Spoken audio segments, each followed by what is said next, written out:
চাঞ্চল্যকর অভিযোগ, চাঞ্চল্যকর ঘটনা।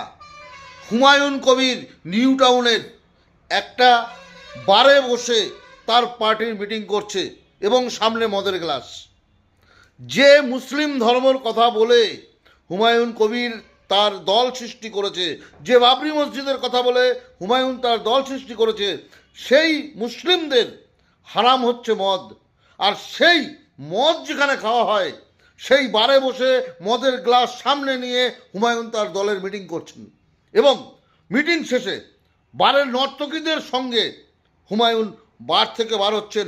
সমস্ত ফুটেজ সংগ্রহ করা হয়েছে এবং তার ভিত্তিতে আজকে প্রশ্ন উঠছে। এবং হুমায়ুন কবিরকে যখন এই প্রশ্ন করা হয়, তিনি তখন বলছেন, যে প্রশ্ন করেছে নির্ভীক সংবাদ অনিন্দ্য চক্রবর্তীকে, তাকে বলছেন যে তুই কি ইসলামের ঠিকা নিয়েছিস? তাহলে বুঝুন আজকে কোন জায়গায়, এবং তাকে শুয়োরের বাচ্চা এই সমস্ত কথা বলে অপমান করেছেন একজন সাংবাদিককে, যেই ধরা পড়ে গেছেন অমনি তাকে শুয়োরের বাচ্চা, তুই ইসলামের ঠেকা নিয়েছিস নাকি, তোর বাপ কি ইসলাম নাকি, এই ধরনের কথা।